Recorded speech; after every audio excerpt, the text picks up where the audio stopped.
bienvenue dans le 14e live consacré à ma lecture bientôt achevée de Ulysses de James Joyce. On est dans le projet Ulysse centenaire qui a commencé le 2 février dernier, qui va bientôt s'achever.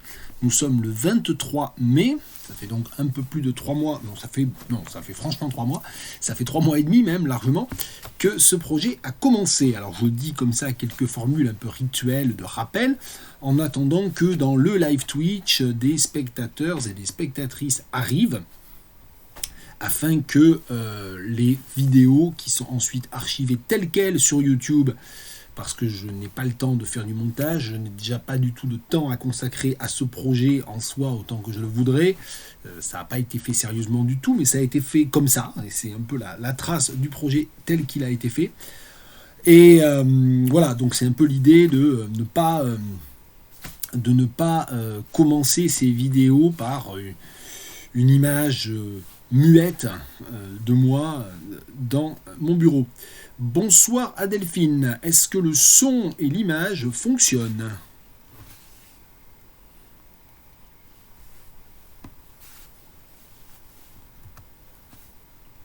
Bonsoir à Apple and Pears et bonsoir à d'autres éventuels spectateurs, spectatrices que je vois s'afficher en termes de somme arithmétique, mais pas dans la conversation. Bien, donc apparemment le son et l'image fonctionnent et sont coordonnés. Tant mieux. Alors j'explique pourquoi je fais cette remarque-là. Ça n'est pas inhabituel, je la fais assez régulièrement. Mais il se trouve que vendredi dernier, j'ai eu une idée soudaine et saugrenue qui était d'enregistrer une vidéo « Je range mon bureau » en live sur Twitch, ce qui n'est pas du tout l'habitude. Alors je ne vais pas épiloguer pendant des heures, mais je vais peut-être profiter de ça pour finalement ça va pour refaire un petit peu la pub de ma chaîne YouTube. Ma chaîne YouTube Tanner45 que j'ai commencé vraiment au début de l'année 2016. Et il y avait d'abord le projet principal qui était celui des traductions sans filet, que je n'ai pas poursuivi là depuis maintenant un petit moment, mais qui compte un peu plus de 200 vidéos, 215 je crois. C'était des traductions improvisées, voilà. Et puis ensuite, j'ai commencé à enchaîner d'autres projets, notamment un projet qui compte désormais pas loin de 100 vidéos. La plupart de ces vidéos font entre une demi-heure et 1 heure. Et ça s'appelle « Je range mon bureau ». Pourquoi ? C'est parce que j'ai décidé de faire des vidéos dans lesquelles je parle, avant de les ranger, de tous les livres que j'ai lus. Et voilà, en fonction de mon état de forme, comme là encore c'est totalement improvisé, ça n'est pas du tout universitaire cadré, ça n'est pas des cours. Bonsoir Steven, voilà, donc ces vidéos, je range mon bureau, qui durent effectivement maintenant assez souvent autour de 3/4 d'heure. Et donc vendredi dernier, Steven peut en témoigner, j'espère que pour Steven aussi le son et l'image passent bien ce soir. Je me suis dit, tiens, j'ai cette vidéo à enregistrer, et si j'essayais de faire une vidéo, je range mon bureau, en live Twitch, et donc avec quelques personnes qui réagiraient en direct, et donc ça ferait une vidéo différente de celle que je fais d'habitude.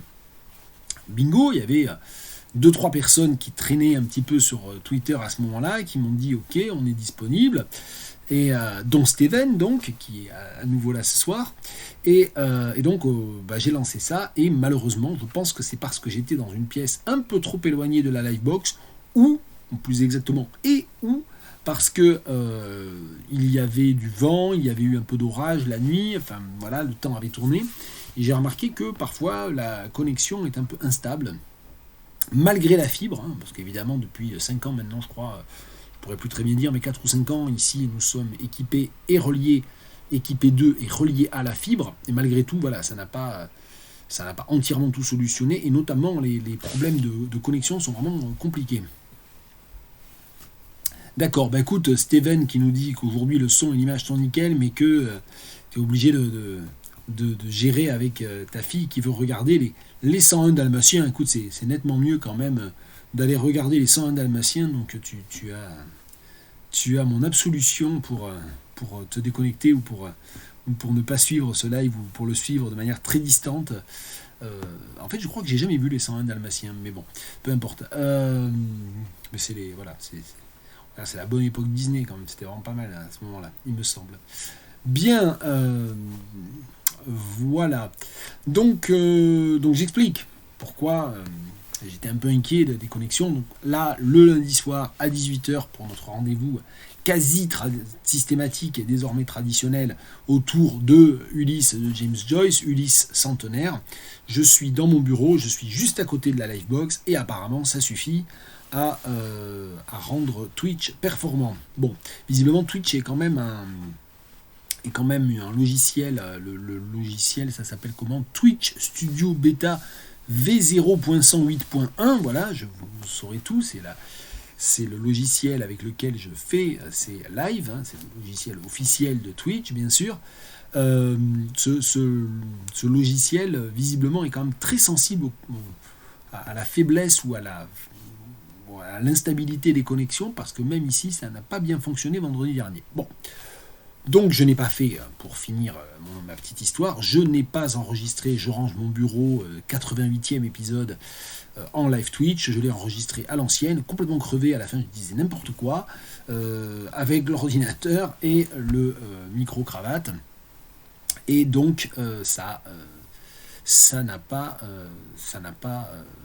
été en interaction, donc voilà, mais vous pouvez trouver ça sur la chaîne Tanner45.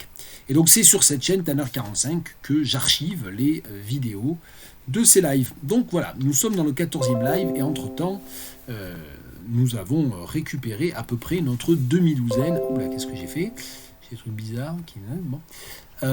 J'ai récupéré, on a à peu près la demi-douzaine habituelle de spectateurs, spectatrices. Et donc je vous propose de commencer. Alors finalement, c'était un peu ce à quoi il fallait s'attendre, puisque dès le début du projet, je l'ai bien dit, je ne suis pas joycien, je ne suis pas spécialiste de littérature irlandaise, je n'avais jamais lu Ulysses vraiment avant. Le projet, c'était de rendre compte un peu de ma lecture, éventuellement d'échanger. La semaine dernière, on a eu beaucoup d'échanges d'ailleurs, moi j'ai trouvé ça c'était très bien pour moi. Et donc, chaque semaine, ça n'est évidemment pas du tout une lecture savante de Ulysses, ça n'est pas une lecture de tel ou tel passage de Ulysses, c'est plus voilà une sorte d'échange informel. Je rends compte un petit peu de ma lecture au fur et à mesure de sa progression, et avec aussi mes innombrables incompétences, et puis surtout mes réserves. Et donc, ce soir, j'ai une bonne nouvelle pour moi, je ne sais pas pour vous, mais pour moi, qui est que j'ai quasiment terminé. Et je m'étais fixé en commençant et le projet et la lecture au 2 février, date du centenaire pile de la parution de la première édition de Ulysses chez Shakespeare & Company. Je m'étais, je vous le rappelle, fixé le 16 juin comme une sorte de terminus ad quem, si je veux me la raconter, de date vraiment butoir absolue à laquelle je devais avoir terminé ma relecture. Bon, ça sera fait, j'aurai même, je pense, j'espère, quelques jours d'avance, puisqu'il me reste la bagatelle de 3 semaines et 3 jours pour lire quoi? Pour lire le dernier chapitre, qui est le chapitre que l'on cite très souvent, le fameux monologue de Molly Bloom, que je n'ai donc jamais lu, ou dont j'ai peut-être lu 2 pages comme ça au passage, et qui fait dans l'édition Alma uniquement 31 pages. 32 pages. 31 pages et demie. Bon. Voilà, donc j'ai quasiment fini.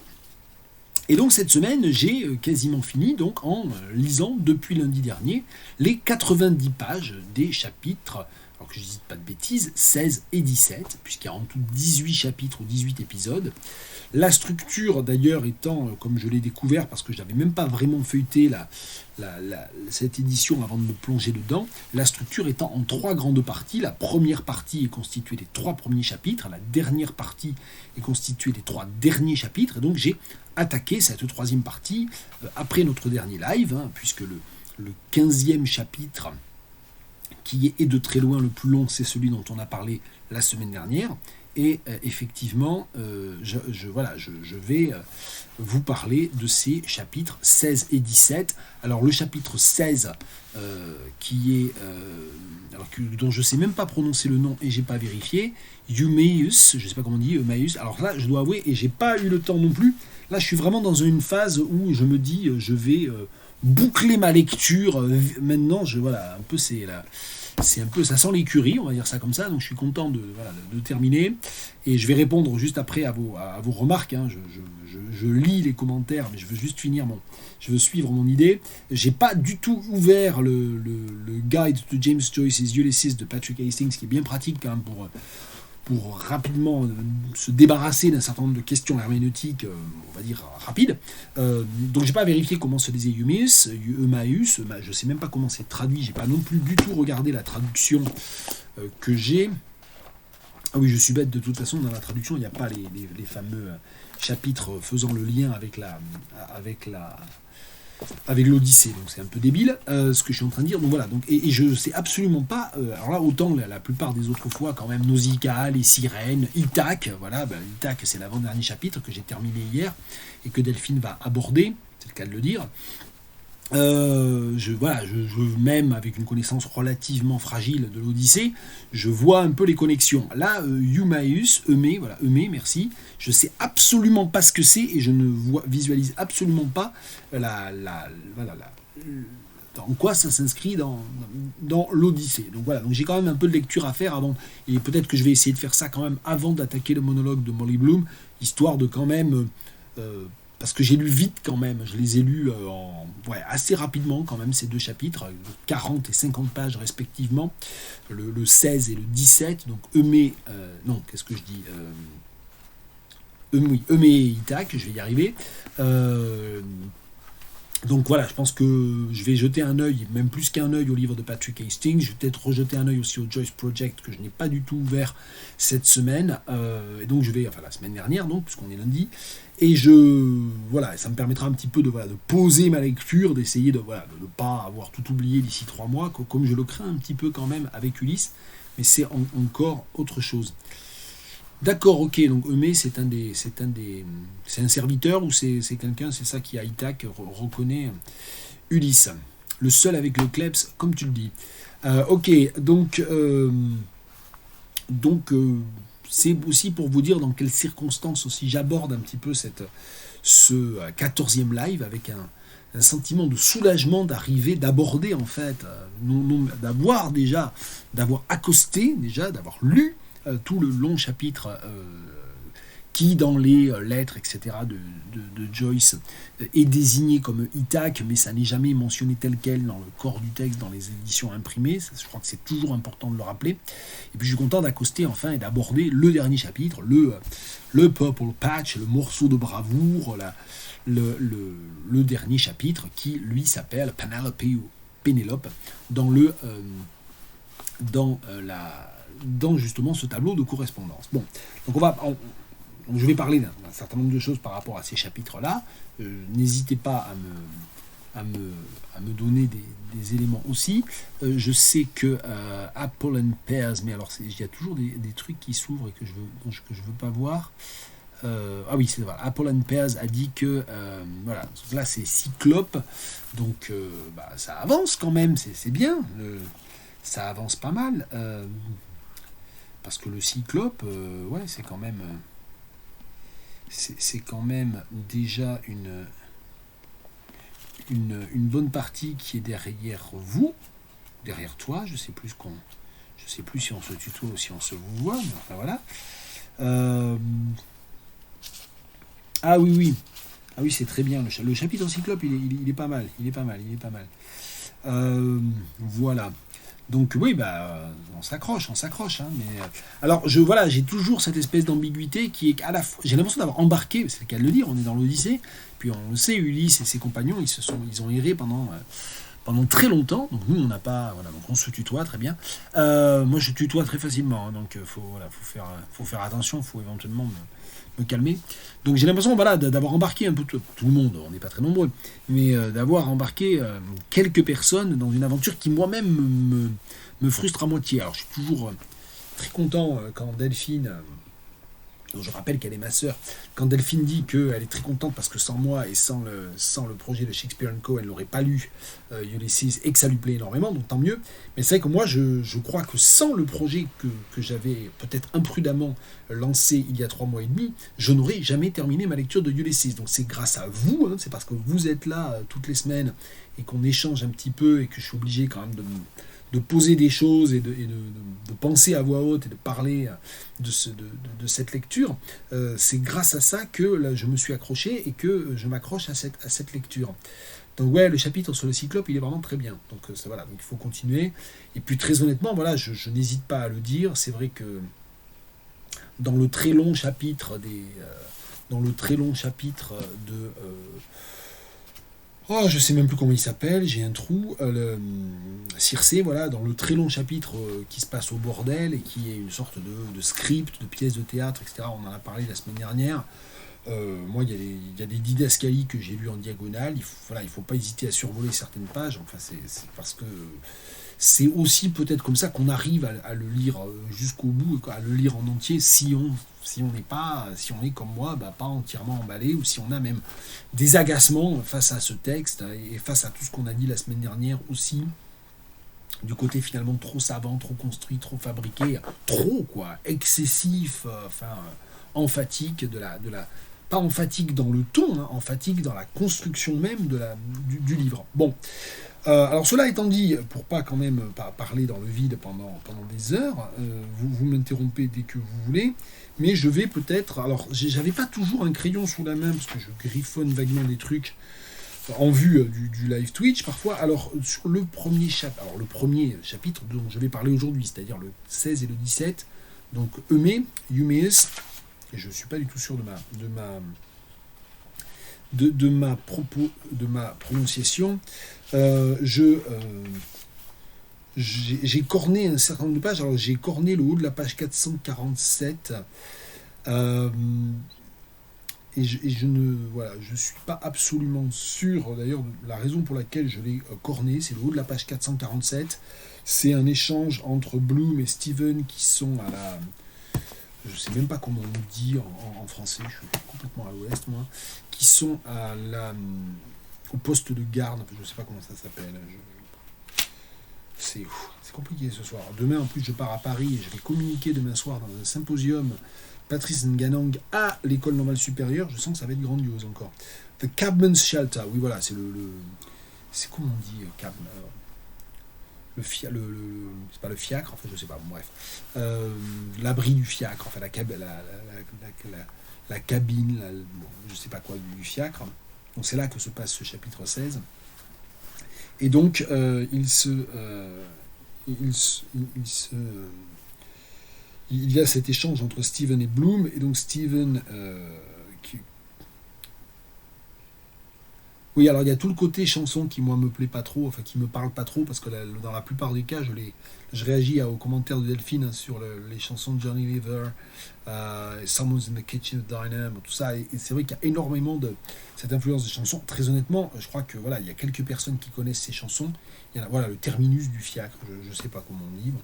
Je me suis pas trop posé la question en le lisant en anglais, j'avoue, mais donc il y a donc tout cet échange entre Steven et Bloom sur l'alimentation, parce que Steven apprend à Bloom qu'il n'a rien ingéré de solide depuis 1 jour et demi.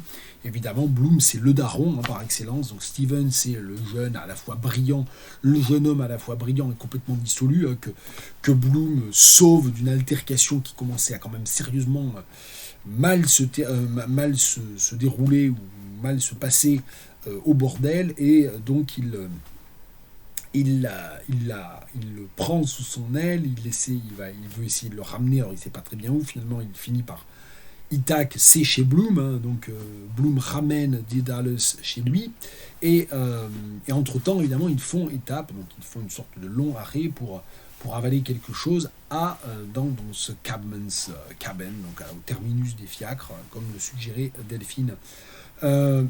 Et donc ils ont cette conversation sur la nourriture liquide et la nourriture solide, et voilà ce que dit Steven, et c'est à cause de l'allusion à la romanité là que je voulais noter ça, au de la page 447, Liquids I can eat, liquids I can eat, Stephen said, but oblige me by taking away that knife. I can't look at the point of it. It reminds me of Roman history.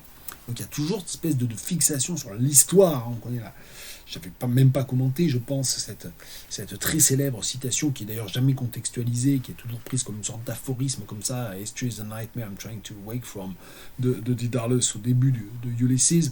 Donc il a cette espèce de fixation sur l'histoire, qui l'histoire c'est en fait c'est l'accumulation de savoir qui est pour lui, qui est devenu pour lui aussi un embarras et une angoisse en fait pour Stephen. Mr. Bloom promptly did as suggested and removed the incriminated article, a blunt, horn-handled, ordinary knife, with nothing particularly Roman or antique about it to the lay eye, observing that the point was the least conspicuous point about it.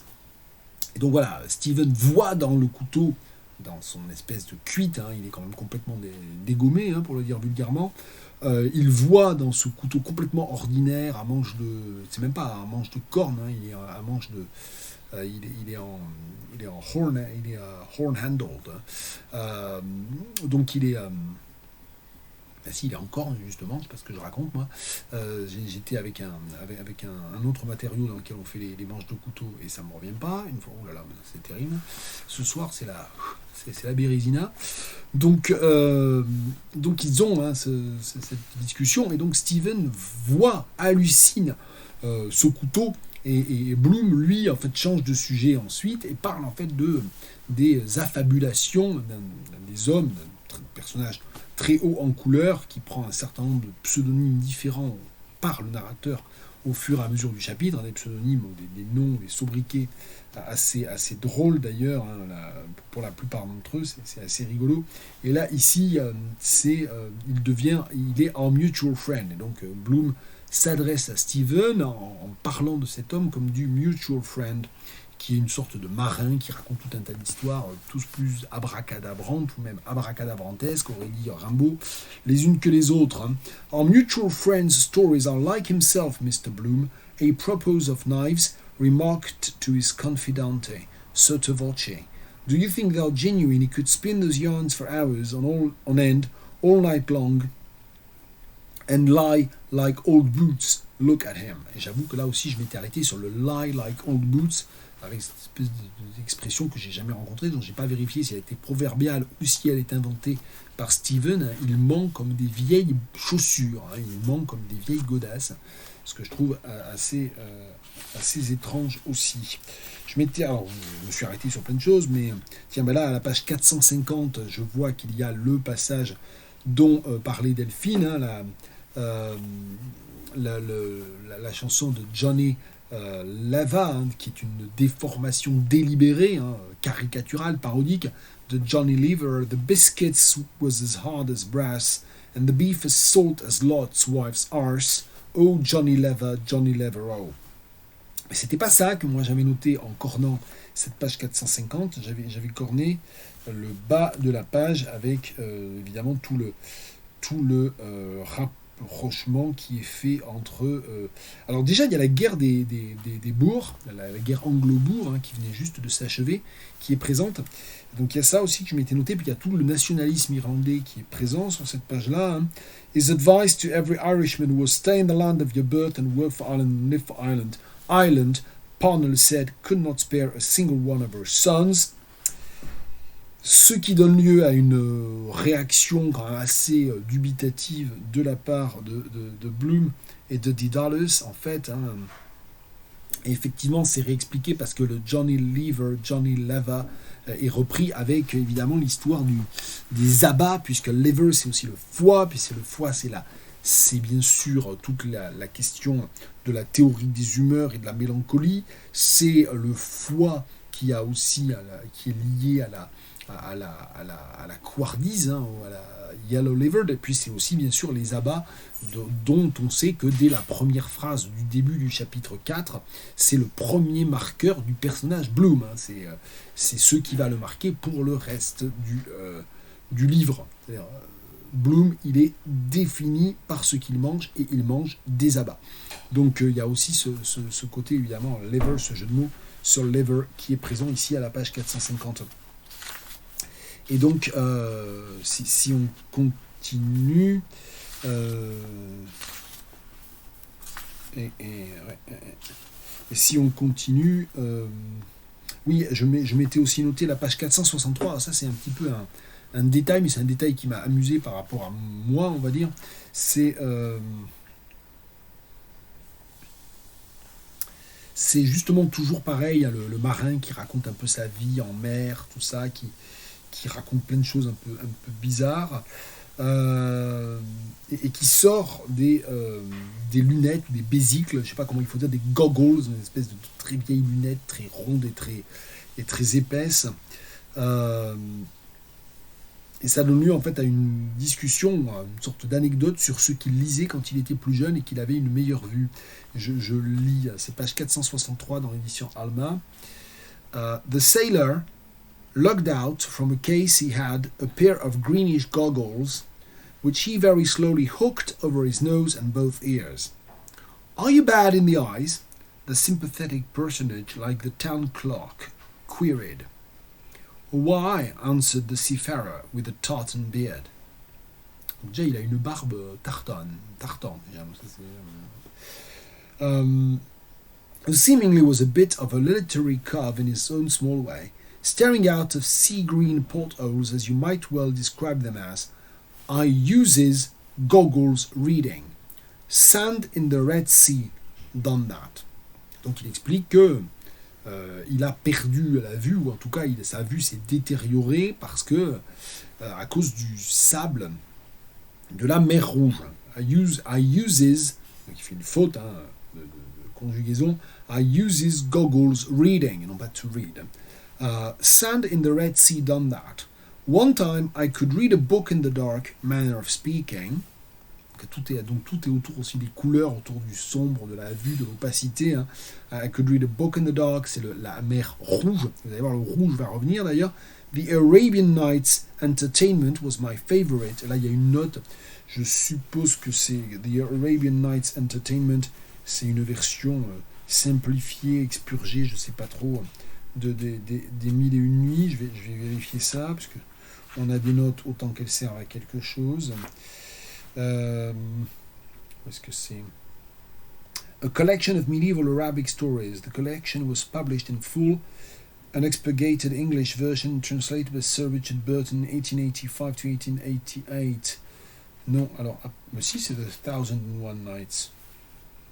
Ah, en fait, c'est la totalité des Mille et une nuits. Je ne sais pas pourquoi ça s'appelle The Arabian Nights Entertainment, mais apparemment, c'est la traduction par Richard Burton, qui est de fait une des traductions canonique, connue, en fait, une des grandes traductions des Mille et une nuits. Je ne sais pas ce qu'elle vaut, mais c'est une des traductions historiques, on va dire, ou qui a une vraie valeur culturelle des Mille et une nuits, par Richard Burton. Richard Burton, qui était un grand orientaliste, avec tout ce que ça pose comme problème. Je ne vais pas partir dans un cours sur l'orientalisme, Edward Said, le postcolonial, etc., parce que là, vous ne m'arrêterez plus.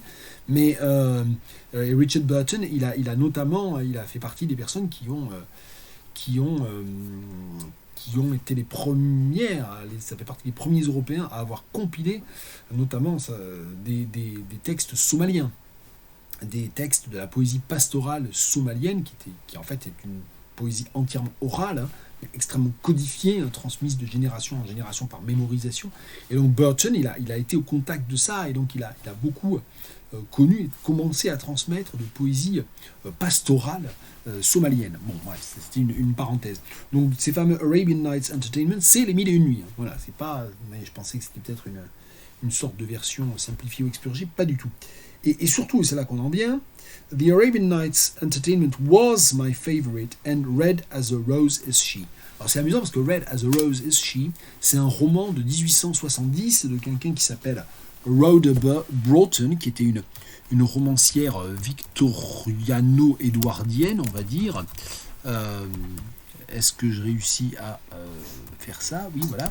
Et en fait, j'aurais lu Ulysses il y a 3 ans, j'aurais absolument pas tilté, j'aurais pas du tout identifié cette référence.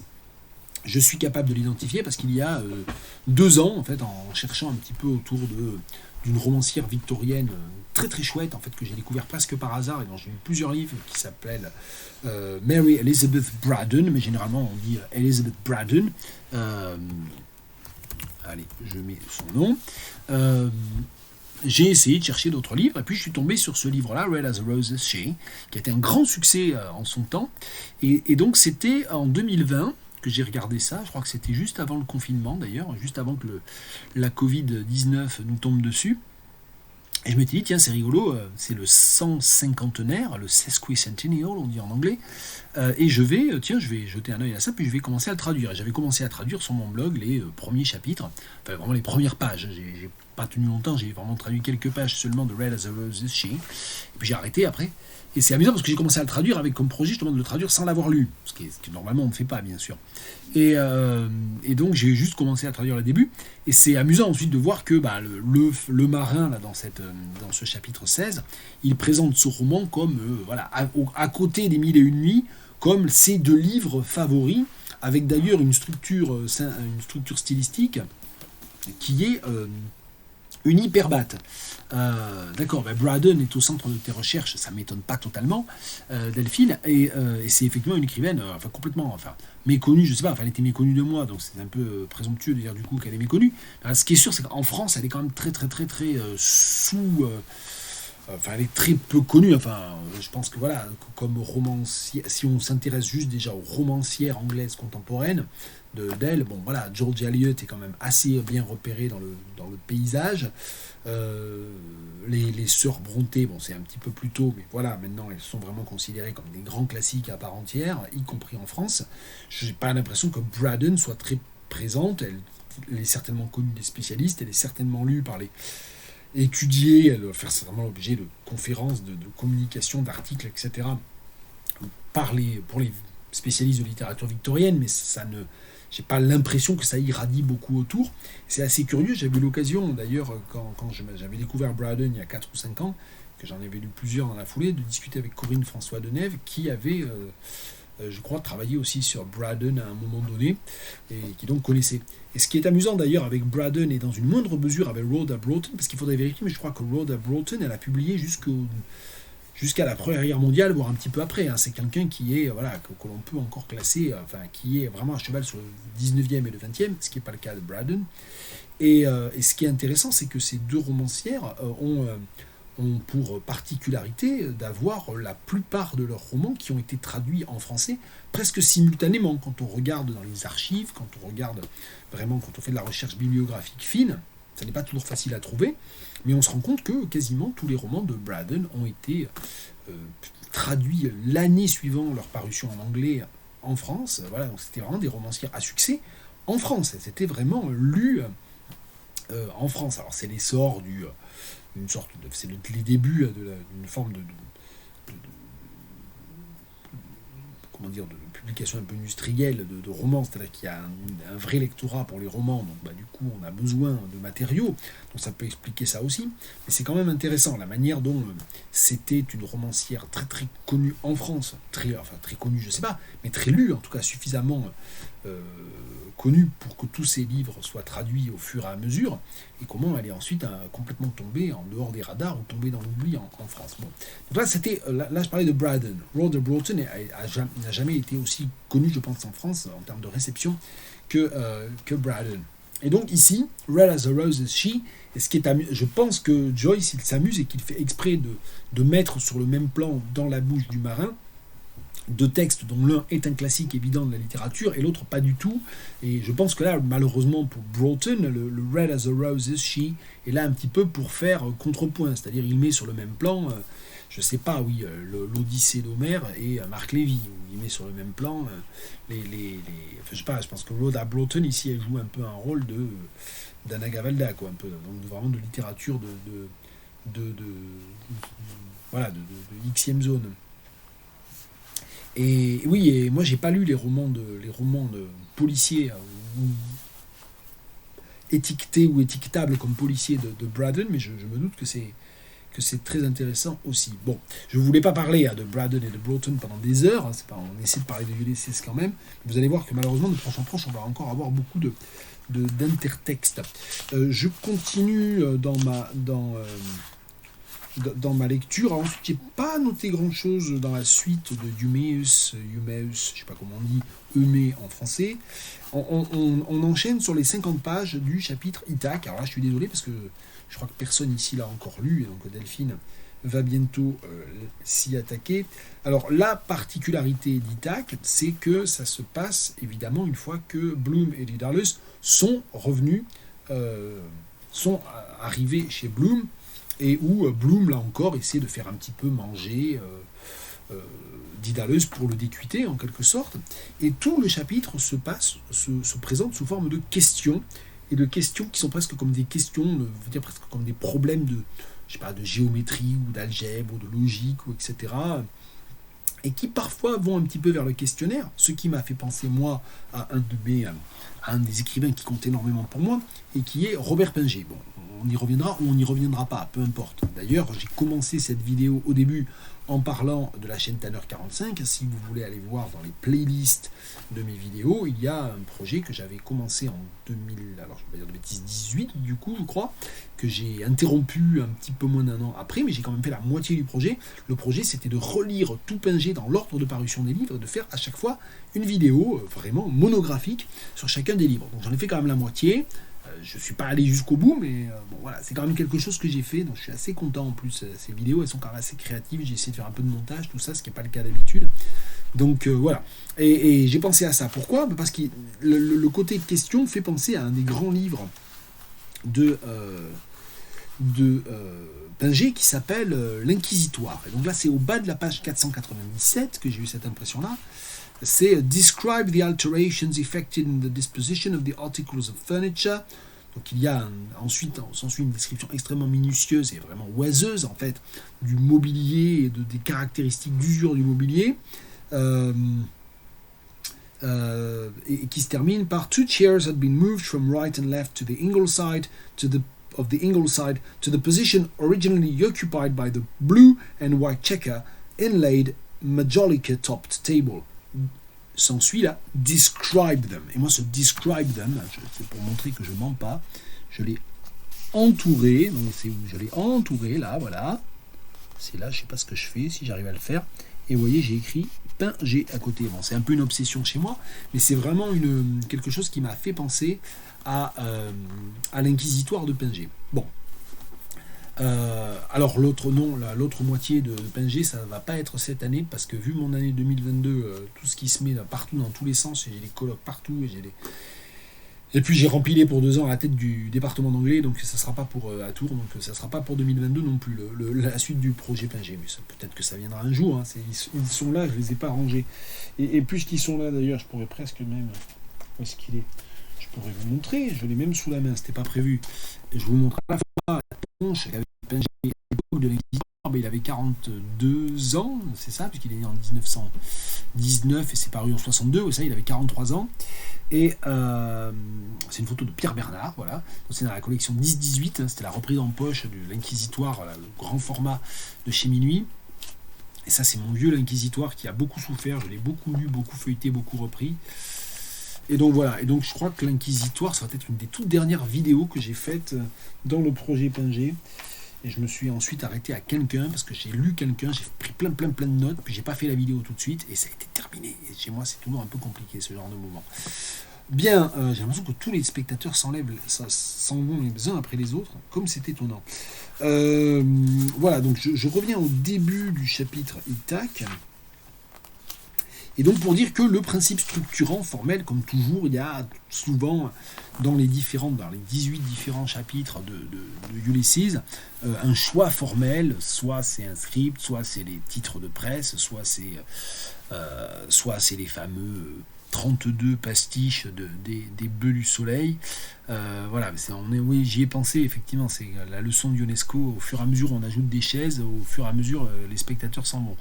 Donc voilà, donc on est un peu dans cette modélisation-là. Je pense que tout le monde est content en fait d'arriver à la fin de Ulysses, hein, même ceux qui apprécient, même ceux qui ont bien aimé leur lecture, comme toi, Delphine. Donc voilà, donc le chapitre Ithac, qui fait à peu près 50 pages, il commence à la page 468 dans l'édition Alma, et il s'arrête à la page 520, voilà, donc c'est ça, ça fait, qu'est-ce que je dis, 52 pages.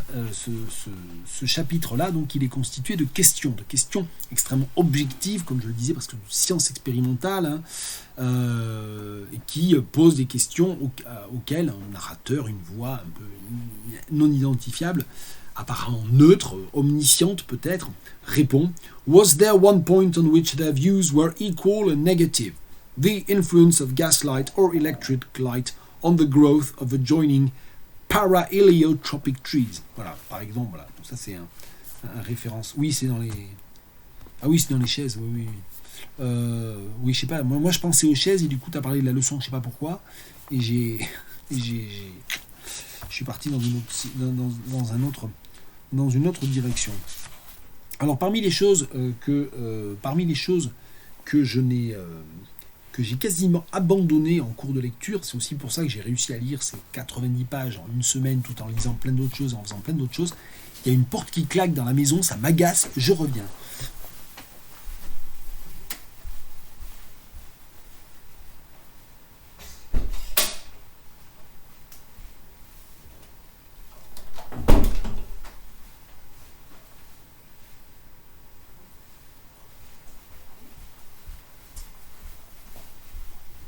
Donc, voilà.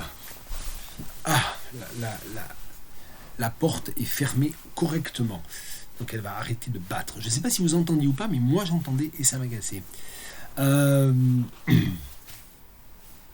Ah oui, d'accord, oui, exact. C'est vrai qu'il y a aussi cette espèce de... Donc voilà, donc là encore, hein, je veux dire, c'est pour dire, ce procédé de composition des 50 pages d'Ithac, il est super important en termes expérimentaux, et pour tout ce qu'il va proposer de déplacement des formes du récit. On peut penser à la modification de Butor pour le roman. Moi j'ai pensé évidemment à l'Inquisitoire de Pingé, sauf que dans l'Inquisitoire de Pingé, il se passe autre chose qui est qu'on finit par... la personne qui subit l'inquisitoire finit par se révolter contre les personnes qui posent les questions sans qu'il soit possible de les identifier, mais ces personnes qui posent les questions ont elles-mêmes des marques de subjectivité, alors que là, dans le chapitre Ithac, ça reste en fait une espèce d'interrogatoire froid entre des questions presque robotiques ou presque automatiques et quelqu'un qui répond et qui semble tout savoir dans le détail. Donc c'est pas du tout le même dispositif narratif et notamment psychologique ou diégétique, plus exactement, plus que narratif, dans l'Inquisitoire de Pingé. Donc c'est pour dire. Mais en tout cas, ce qui est certain, c'est que ce procédé expérimental créé par Ulysse, par Joyce dans Ulysse, dans le chapitre Ithac, que j'ai fini de lire hier, il a été extrêmement important dans ce qu'il a proposé comme modèle à un certain nombre notamment d'écrivains, on va dire au sens large, pour ne pas rentrer dans romancier, dramaturge, etc., d'écrivains du XXe siècle.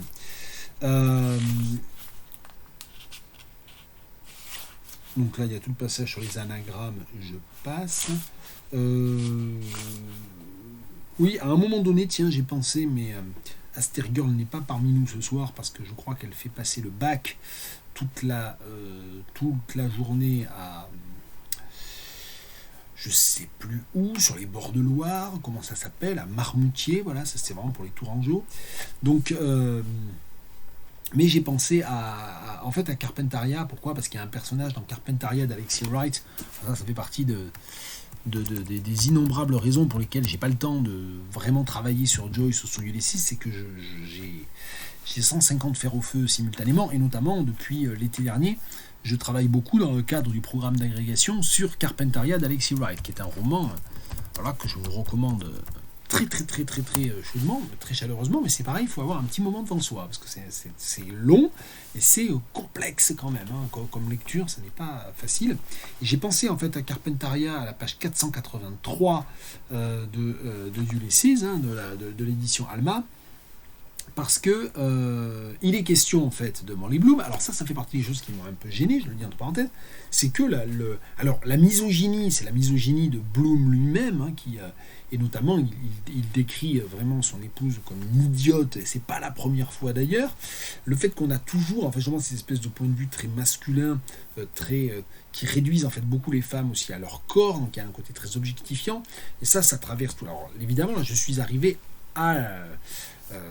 au dernier chapitre, qui évidemment a été désigné comme Penelope, et qui est Pénélope, qui est le monologue de Molly Bloom. Donc Ulysses, je le sais avant de l'avoir lu, se termine par la voix de la femme, et de la femme qui a peut-être été incriminée, abétie, réduite à pas grand-chose, qui a fait l'objet d'un discours péjoratif, objectifiant, sexiste, et peut-être que ce dernier chapitre va permettre de tout contredire, reprendre, reformuler, etc. Très bien, ok, soit. Mais néanmoins, il y a quand même tout ce discours hyper masculiniste, hyper misogyne aussi, qui est présent et qui se trouve là. Donc, dans ce passage-là, c'est pas pour ça que je voulais parler de Carpentaria, mais c'est pour vous contextualiser le moment dans lequel s'inscrit le passage dans lequel s'inscrit ce qui m'a fait penser, qui m'a même donné une idée en fait que j'avais pas du tout vue par rapport à un des personnages de Carpentaria. Je suis pas tout à fait sûr que l'intertexte soit délibéré là pour le coup pour Alexis Wright. Bon. Donc la question qui est posée, c'est What instances of deficient mental development in his wife inclined him in favor of the last mentioned ninth solution? Bon, je ne vous la redis pas, parce qu'en fait les questions, évidemment, reprennent des points de la réponse précédente, donc c'est très difficile d'extraire, hein, comme toujours. In these occupied moments, donc grosso modo, en quoi est-ce qu'il avait constaté qu'elle était idiote, hein, c'est un peu ça, qu'elle était déficiente mentalement quand même, hein. In these occupied moments, she had more than once covered a sheet of paper with signs and hieroglyphics which she stated were Greek and Irish and Hebrew characters. She had interrogated constantly at varying intervals as to the correct method of writing the capital initial of the name of a city in Canada, Quebec. Donc, visiblement, elle est idiote parce qu'elle ne sait pas que Québec commence par la lettre Q. Bon, ou elle ne sait pas écrire la lettre Q, on ne sait pas trop. She understood little of political complications, internal, or balance of power, external. In calculating the addenda of bills, she frequently had recourse to digital aid. Donc, grosso modo, ce qui l'exaspère chez sa femme, ou en tout cas ce qu'il montre comme une preuve de l'idiotie de sa femme, c'est qu'elle compte sur ses doigts pour faire les calculs quand elle paie des factures. On voit pas très bien en quoi c'est un signe d'idiotie, mais bon. Donc c'est sans doute le point de vue du personnage, mais enfin c'est quand même transmis par cette voix qui est une voix quand même de narrateur omniscient. Soit. After completion of laconic epistolary compositions, she abandoned the implement of calligraphy in the encaustic pigment exposed to the corrosive actions of copperers. Alors là c'est évidemment tout le ton, tout le style, soyez prévenus. Dans Eumaeus et encore plus dans Ithaca, on a une espèce de langage fait de paraphrases et de périphrases extrêmement savantes, avec plein de termes gréco-latins. C'est complètement exagéré et délibéré de la part de Joyce, mais c'est pas forcément très facile à lire. En l'occurrence ici, là encore, quel est ce signe d'imbécilité de Molly Bloom selon son mari? C'est qu'elle laisse la plume, après avoir écrit une lettre, elle laisse la plume trempée dans l'encre, dans l'encrier, et du coup ça abîme la plume. Bon, l'étourderie, on va dire. Ben voilà, donc c'est un peu. Donc peut-être qu'il y a un côté parodique, à savoir peut-être que tout ce passage-là, que je l'avais pas vraiment vu comme ça, il est là aussi pour montrer que Bloom, il s'agace de petites choses chez son épouse et il en conclut qu'elle est idiote. Alors qu'en fait, c'est pas du tout des signes de bêtises selon moi. Et enfin, elle est nulle en grec, vous allez voir, hein, c'est le dernier élément, c'est celui qui m'a fait penser de manière très très très détournée à Carpentaria.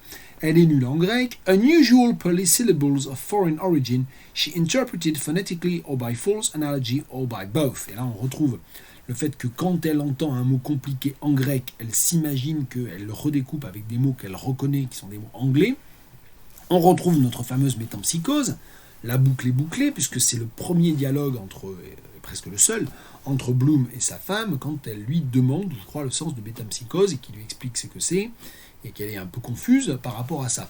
Et donc, ici, ça donne Metempsychosis, metempsychosis, metempsychosis. Donc, littéralement, je l'ai rencontré, broché, houses, tuyau. Bon.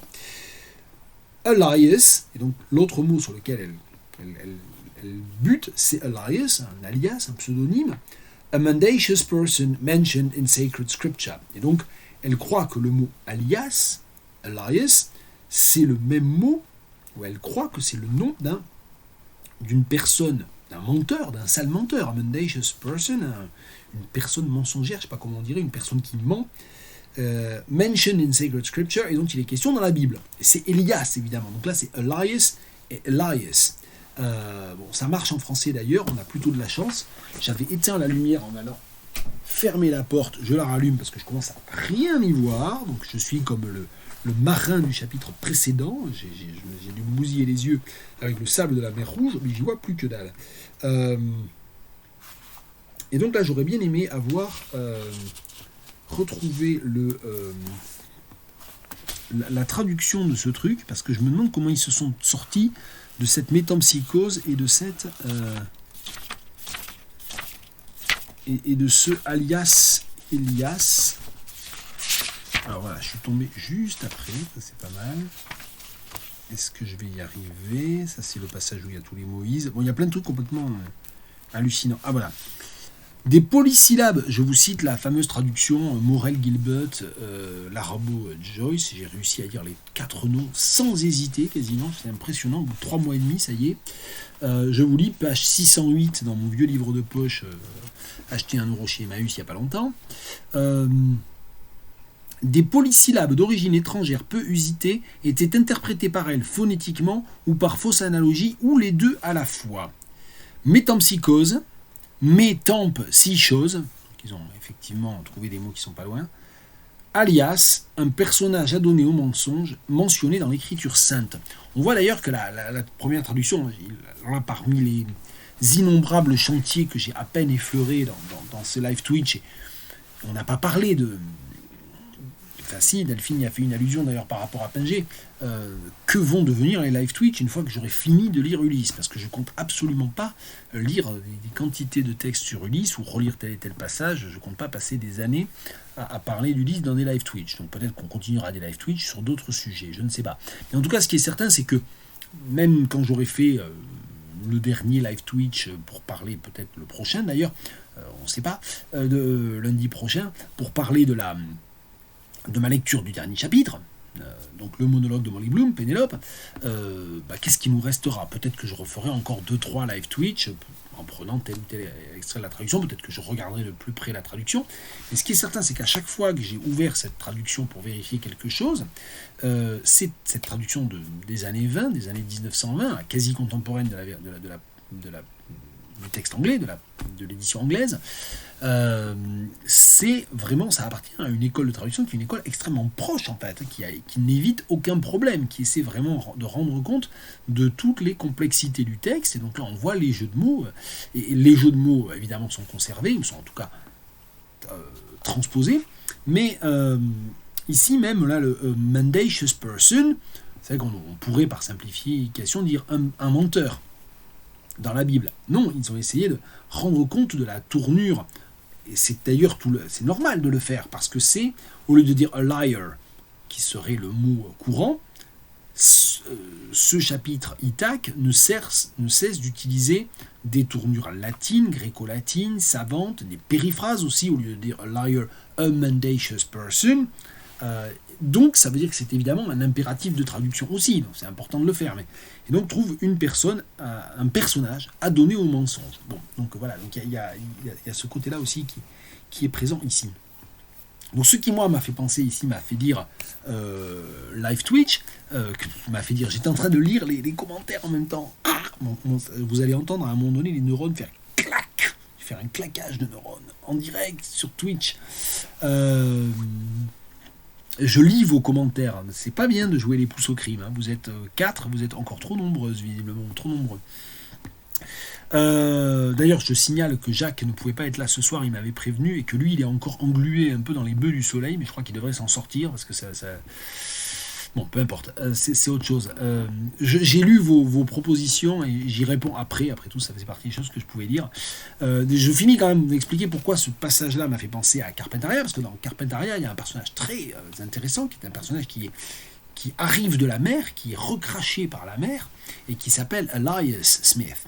Et donc, évidemment, il y a tout le lien avec le prophète Elias, etc. Tout ça, c'est à la fois un personnage complètement mythique, Elias, puis c'est aussi une sorte de figure de l'européen colonisateur lambda, ce qui n'est pas du tout d'ailleurs, puisque c'est à la fin du XXe siècle, et que ça n'est pas du tout un personnage d'Européens, en tout cas pas de manière claire, mais c'est Smith. Et donc il porte le patronyme enfin on va dire, oui, le patronyme anglo-américain par excellence, Elias Smith. Donc il joue là-dessus aussi. Et donc ici, effectivement, Elias, j'avais même pas fait attention au fait que, et pour le coup, Alexis Wright, elle a ça de commun, c'est une grande écrivaine moderniste / postmoderniste, en ce sens qu'elle joue avec tout ce matériau du langage, et qu'évidemment, Elias, elle joue là-dessus aussi, certainement. C'est un pseudonyme, et donc c'est un alias. Et en plus, ce qui est intéressant par rapport au rapport ici avec Ulysses, avec le côté nautique, c'est que l'élément nautique est très important dans le roman de Carpentaria et dans la construction du personnage d'Elias Smith, son cadavre est retrouvé dans un rift asséché, et que le personnage qui le retrouve décide d'aller l'enterrer en mer. Donc voilà, de lui donner une sépulture, l'enterrer en mer, je fais exprès d'avoir cette formule un peu paradoxale, et donc d'aller lui donner une sépulture à un endroit très précis de la mer, au large du golfe de Carpentaria. Bon, je ne vais pas commencer à partir sur Edward Said et l'orientalisme, parce que je peux en parler pendant 2 heures. Pinget, c'est pareil, j'ai réussi à me limiter. Et puis Carpentaria, je suis un petit peu moins au point, parce que ça fait qu'1 an que je travaille dessus, mais puis surtout parce que le cours a surtout eu lieu jusqu'en janvier. Depuis janvier, j'ai pas trop retravaillé. Donc, mais voilà, je pourrais aussi get carried away assez rapidement. Je vais finir de dire 2-3 remarques. Bon, alors c'est amusant parce que dans les propositions qui me sont faites pour les live Twitch, il y en a 2. Il y en a une qui parle de Beckett. Alors non, je ne vais pas avoir le temps de me consacrer à Beckett dans la foulée, mais Beckett, lui, je le lis depuis beaucoup plus longtemps.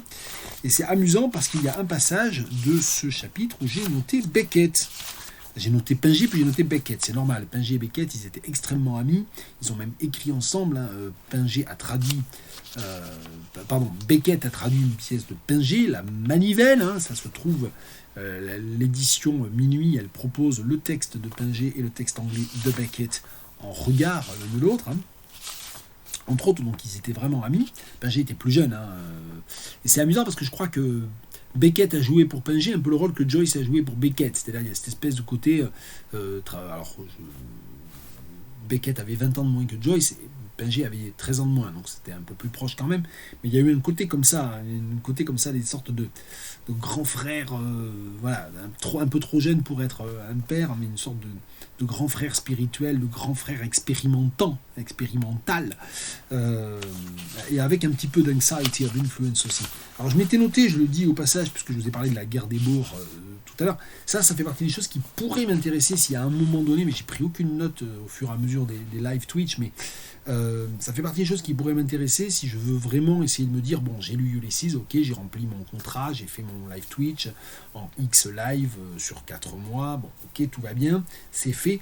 Mais si je veux essayer un peu de fixer dans l'esprit ma lecture de Ulysses et de retenir des choses, ça m'intéresserait d'aller lire, et je pense qu'il doit y en avoir, des articles qui parlent de la manière dont Ulysses fictionnalise, et plus que fictionnalise, parle d'eux, parce que c'est souvent des effets de discours, c'est pas des effets de récit, c'est des effets de discours, de la guerre des bourgs, et donc de la guerre entre l'armée britannique et l'armée des bourgs en Afrique du Sud, qui venait juste de se terminer, mais il y a plein d'éléments liés à ça. Le défilé du vice-roi, il est beaucoup lié à ça, et donc là, il y a aussi beaucoup d'allusions à ça. Il y en a une dans Humeus, il y en a une là, je sais plus, mais ça y est, j'ai déjà perdu la page. Si, à la page 509, je me souviens plus quel est Weather testimonials, je sais même plus de quoi ça parle. J'ai lu ça hier, je sais même plus de quoi ça parle. Parce que ça passe tellement du coq à l'âne avec toutes ces questions. Bon, peu importe. How did absent-minded beggars concluding testimonial conclude? What a pity the government did not supply our men with wonder workers during the South African campaign. What a relief it would have been. Et donc il y a la South African campaign qui là encore est présentée sous le signe de la souffrance, c'est-à-dire vraiment de quelque chose qui a été très dur. Il y a les soldats ont souffert, les soldats sont morts, beaucoup. Là, cette guerre a duré beaucoup plus qu'on n'aurait pensé, et donc voilà, c'est vraiment très intéressant la perception de la guerre par les Dublinois, c'est-à-dire pas par les Anglais, mais par des colonisés eux-mêmes. Donc il y a ce côté-là qui est quand même assez intéressant en termes de lien entre Ulysses et l'histoire coloniale et l'histoire des guerres et des guerres coloniales du XXe siècle. Je me suis noté Beckett, j'en viens là à la page 512.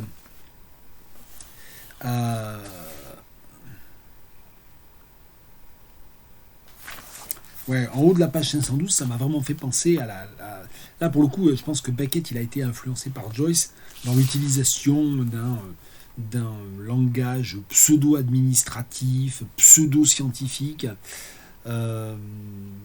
The unsympathetic indifference of previously amiable females, the contempt of muscular males, the acceptance of fragments of bread, the simulated ignorance of casual acquaintances, the latration of illegitimate and licensed vagabond dogs, the infantile discharge of decomposed vegetable missiles worth little or nothing or less than nothing. By what could such a situation be precluded? By disease, change of state, by departure, change of place. Which preferably, the latter by the line of least resistance. Et donc là, il y a tout le rapport aux vagabonds, parce qu'il est question de vagabonds, de mendiants, et de mendiants qui sont évidemment victimes de tout un tas de choses horribles, ce qui est allé dans la première partie de ce que j'ai lu, c'est-à-dire les chiens qui leur pissent dessus, les enfants qui leur jettent des tomates pourries, etc. Il y a tout ça qui est présent. Et donc, by what could such a situation be precluded? Comment empêcher une telle situation? En mourant, changement d'état, ou en partant, changement de lieu. Comment c'est traduit? Je vais essayer de lire une traduction correcte. Non, c'est pas là.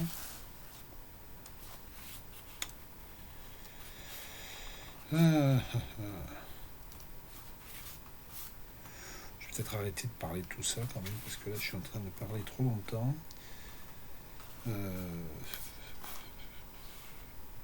Bon, c'est pas grave, peu importe. Enfin, ça m'a fait penser à Beckett en tout cas. Et puis je vais finir avec 2-3 petites choses. Ah oui, il y a un truc que j'ai pas cherché, l'histoire du saunier et du matelas. C'est en haut de la page 514. Il parle du woolen mattress comme de biscuit section. Je comprends pas ce que ça veut dire. Et puis il faudrait aller chercher la traduction. Il y a le lien à la pantomime à la toute fin du chapitre, à page 520, et le fait que le chapitre aussi se termine par un point noir. Et ça, j'ai mis Stern à côté parce que voilà, ça fait penser. Je ne sais pas très bien ce que veut dire ce point noir. Il n'y a aucune note d'ailleurs. Il faudra peut-être le coup d'aller regarder ce que Patrick Hastings dit de ce point noir, s'il en dit quelque chose. Mais en tout cas, le questionnement, l'interrogatoire se termine par les questions.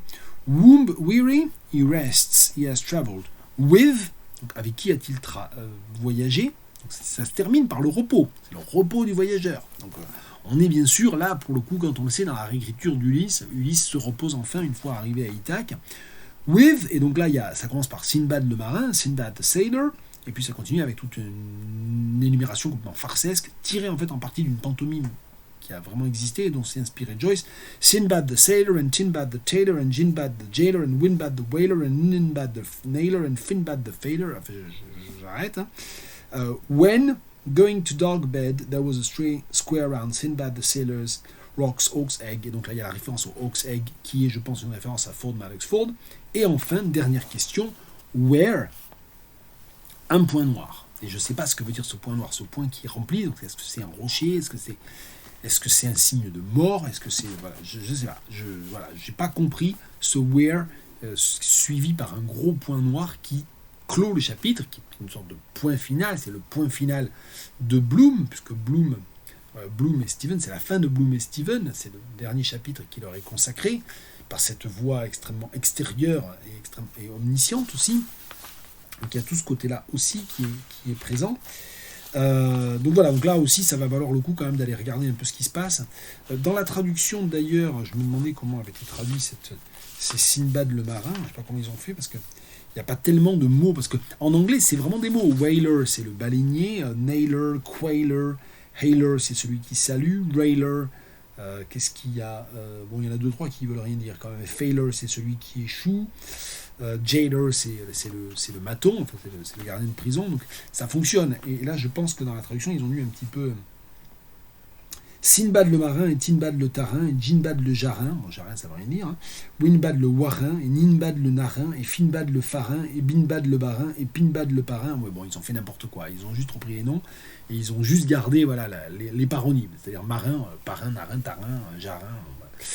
Voilà. Donc il y a quand même quelque chose qui est perdu. Et alors là, je tombe sur le cul. Traduction reprise. Donc, c'est le livre de poche. Je ne sais pas comment c'était, si c'est comme ça dans toutes les éditions. La traduction française, je le découvre avec vous. La première traduction française, celle de Morel, Gilbert, etc. Où on n'a pas notre point noir. Vous voyez là ? Vous voyez là ? Où il n'y a pas le point noir. Ça enchaîne directement sur le monologue de Morley Bloom. Curieux. Bon. Et dernière... Là, je vais vraiment terminer là-dessus. Qu'est-ce que je m'étais noté ? Oui, à la page 514, et ça c'est quand même très intéressant, il y a plein de notes. Je ne suis pas du tout allé voir les notes, parce que c'est surtout, je pense, des références qui permettent d'expliquer les passages de l'Ancien Testament dont il est question. Puisque Bloom, en fait, ne passe son temps à imaginer des choses, il y a plein de choses intéressantes d'ailleurs à dire sur tout ce qu'il imagine et sur tous les processus mentaux qui sont liés à ce qu'il s'imagine pour pouvoir s'endormir. C'est un peu comme les moutons qui sautent la barrière. Il s'imagine tout un tas de choses et de manière extrêmement précise, mais qui sont des espèces de fantasmes de richesse, d'opulence, ou des fantasmes plus sexuels aussi, etc. Il y a un point noir dans la traduction de Jacobert. Merci beaucoup à Paul Pears d'avoir vérifié ça.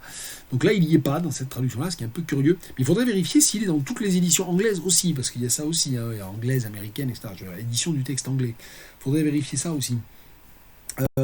Oui, donc là, ce qui est hyper intéressant à cette page 514, c'est que dans cette espèce de projection mentale dans laquelle Bloom imagine plein de choses, il fait un récapitulatif de sa journée. Et ce récapitulatif de sa journée, je vais vous le lire en français parce qu'il y a des non-anglophones parmi nous, et comme j'ai la traduction sous la main quand même, je pourrais commencer à essayer de faire un petit effort. C'est pas trop loin de la fin, donc je vais y arriver.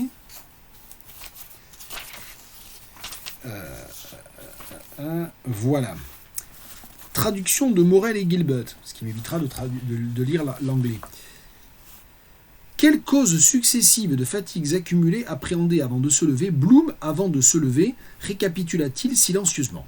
La préparation du déjeuner, sacrifice du rognon, congestion intestinale et défécation préméditée, saint des saints, le bain, rite de Jean, l'enterrement, rite de Samuel, l'annonce d'Alexandre Claes, Urim et Tumim, le lunch sommaire, rite de Melchizedek, la visite au musée et à la Bibliothèque nationale, saint lieu, la pêche au bouquin dans Bedford Row, Merchants Arch, Wellington Quay, Simchat Torah, la musique à l'Ormond Hotel, Sirah Shirim, l'altercation avec un truculent troglodyte dans le débit de Bernard Kiernan, holocauste du bouc émissaire, un laps de temps indéterminé impliquant une course en voiture, une visite à la maison mortuaire, des adieux, le désert, etc. Le chapitre, enfin ce passage continue comme ça. Je vous le montre. D'accord, donc il n'y a pas de point noir dans l'édition Penguin, il y a une ligne noire, ok. Donc c'est intéressant, donc ça veut dire que la fin du chapitre Ithac, elle ne se termine pas exactement de la même manière typographiquement. Moi ça me fait penser à Sterne, bien sûr, à la grande page blanche dans Sterne, dans Tristram Shandy. J'avais déjà fait une analogie entre Ulysses et Tristram Shandy. Ici, voilà, donc bon, ben voilà, ben ça c'est un point intéressant à réfléchir. Donc là je vous montre juste ce passage-là, donc c'est quelques pages avant la fin d'Ithac, il y a donc une énumération. Bloom récapitule tout ce qui lui est arrivé, il récapitule tout ce qu'on a lu entre le chapitre 4 et le chapitre 16, c'est-à-dire jusqu'à Ithac, enfin jusqu'à Eumée en fait. Il récapitule tout jusqu'au chapitre 17 exclu, vraiment dans l'ordre dans lequel sa journée s'est déroulée, donc l'ordre dans lequel on l'a eu dans Ulysses, mais au lieu de faire une sorte de table de concordance avec l'Odyssée d'Homère, il fait une table de concordance avec l'Ancien Testament. Et donc ça veut dire que là, il y a cette espèce de truc complètement fou, moi je trouvais ça quand même assez beau et assez dingue, dans lequel Joyce, ou le texte, je sais pas, nous signale, tiens, cette même histoire, pas forcément très passionnante, de ce personnage à Dublin un 16 juin 1904, je vous l'ai raconté en faisant des sortes d'analogies avec l'Odyssée d'Homère. J'aurais très bien pu le raconter en faisant des analogies, en tirant sur un fil qui est l'analogie avec l'Ancien Testament.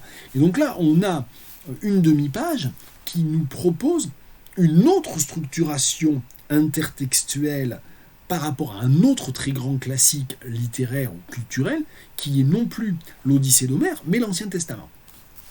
Et ça vient évidemment d'un personnage qui est lui-même désigné de multiples reprises comme hébraïque ou juif. Donc ça, c'est quand même assez fort, je trouve, de ce point de vue-là. J'ai juste un SMS et je vérifie en direct. Je me suis planté dans mon mot de passe parce que je fais ça d'un doigt en n'étant pas concentré. Donc je vérifie juste mes SMS. Donc voilà, donc on a une sorte on a une sorte de Ulysses parallèle dans lequel l'histoire de Bloom, Daedalus, Morley Bloom et Buck Mulligan, etc. n'est plus ah d'accord, donc le SMS, je le signale, c'est une photo qui m'est envoyée par Delphine, qui me déconcentre, non je plaisante, en m'envoyant l'édition Penguin, qui est effectivement Where, il n'y a pas de point. Ouais. Et je pense qu'en fait, là, la ligne noire, le trait noir, c'est pas un trait noir qui est une réponse à Where, c'est un trait noir de séparation, puisque visiblement dans l'édition Penguin, contrairement à l'édition Alma, on ne va pas, vous voyez, là ici, l'édition Alma, fin du chapitre Ithac, début du chapitre Pénélope, saut de page. Apparemment, il n'y a pas de saut de page dans l'édition Penguin, donc je pense que ce trait noir, il est lié à la séparation entre les chapitres. C'est la séparation entre les 18 chapitres. De même que dans cette édition de poche, il n'y a pas de séparation par saut de page, c'est vraiment juste quelques sauts de ligne. Bien, donc voilà, donc je voulais quand même terminer en signalant cette autre lecture possible de tout ce livre, non pas avec cette espèce d'analogie avec l'Odyssée, mais avec une analogie avec l'Ancien Testament. Donc là, il signale évidemment la multiplicité de livres possibles, de narrativisation possible de cette diégèse.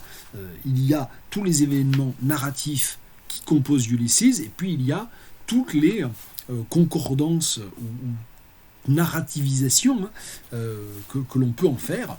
Il y en a une qui est proposée, qui est un petit peu configurée par le titre Ulysses, c'est la narrativisation par l'intertexte homérique, mais en fait on peut en avoir un certain nombre d'autres également.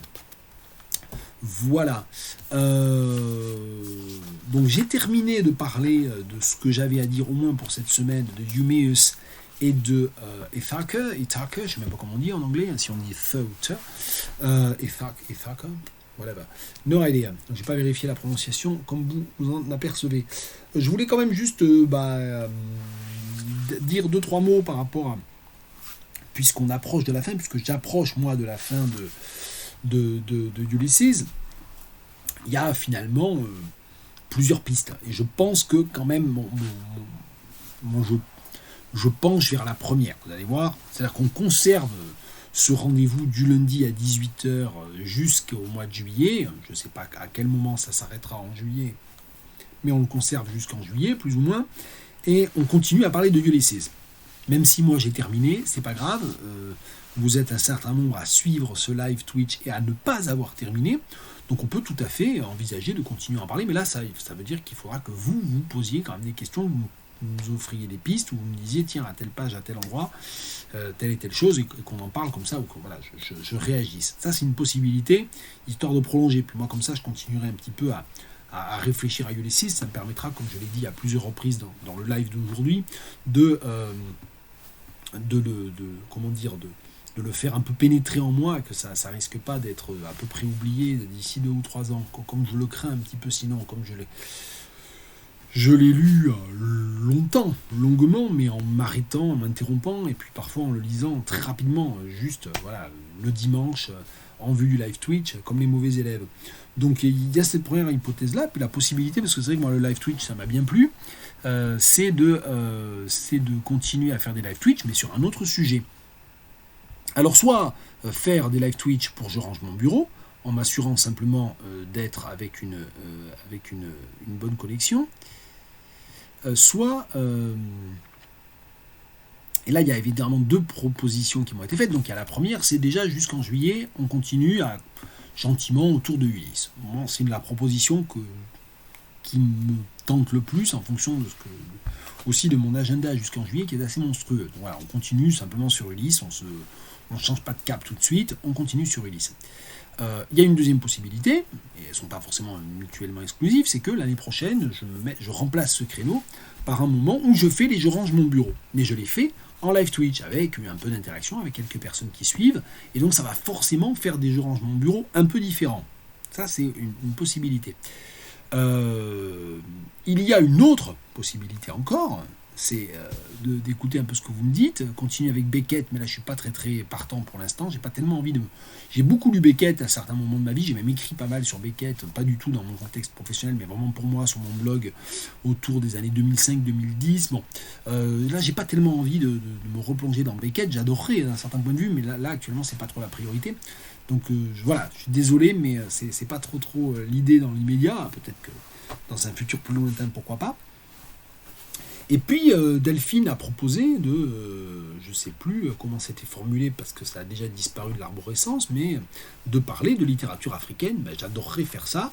Alors en revanche, tu dis dans laquelle je pourrais recycler mes cours, ben, je te rappelle Delphine que malheureusement j'enseigne très peu de littérature africaine, j'enseigne parfois un peu de littérature postcoloniale à la grecque quand il en tombe à la grecque. En revanche, j'enseigne très rarement, paradoxalement, hein, c'est ma spécialité. Normalement, si l'université était comme elle est censée être, pour toutes les matières et pour toutes les disciplines, je serais censé enseigner, sinon uniquement la littérature africaine, au moins tous les ans un peu de littérature africaine. Alors je ne me plains pas, parce que cette année j'ai quand même fait un cours sur Lagoon de Nnedi Okorafor, que je vais continuer l'année prochaine, en troisième année.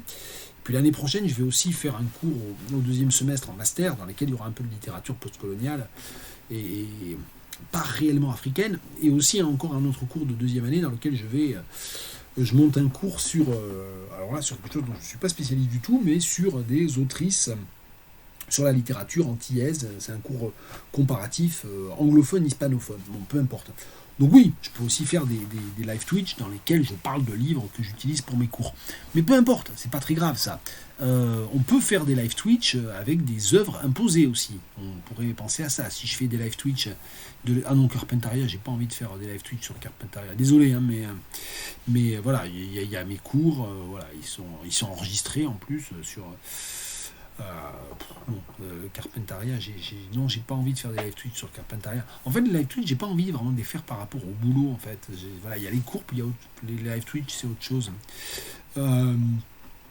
Je passe déjà assez de temps justement à faire cours et à préparer mes cours, donc j'ai envie aussi que live Twitch ça soit autre chose, ça soit une autre casquette presque.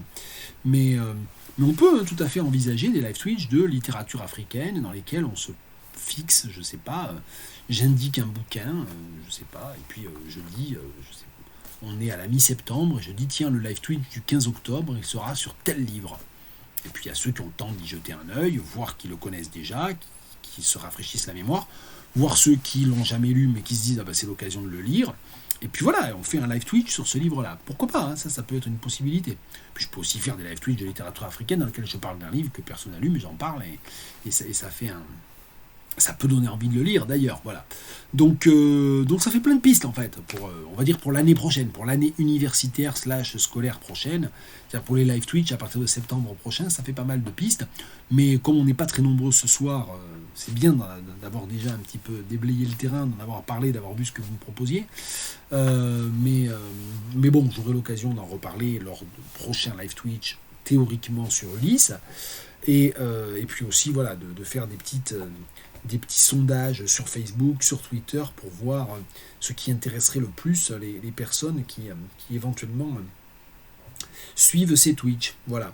Peut-être histoire aussi de se dire, d'amener un petit peu plus de monde vers Twitch aussi, parce que là, ce soir, on est entre 4 et 6, 7 en fonction des moments de connexion.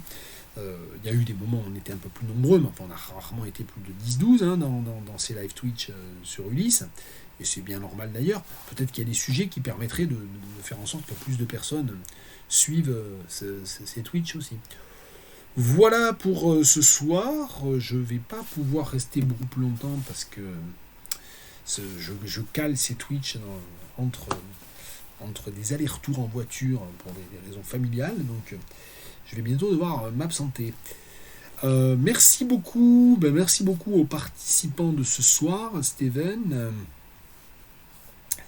Delphine, Apple and Pears, et puis d'autres éventuellement qui ne se sont pas signalés mais qui étaient là par moment. Alors là, pour les 101 Dalmatiens, on attend que ce soit Steven qui fasse lui-même le live Twitch, bien sûr, avec ou sans sa fille.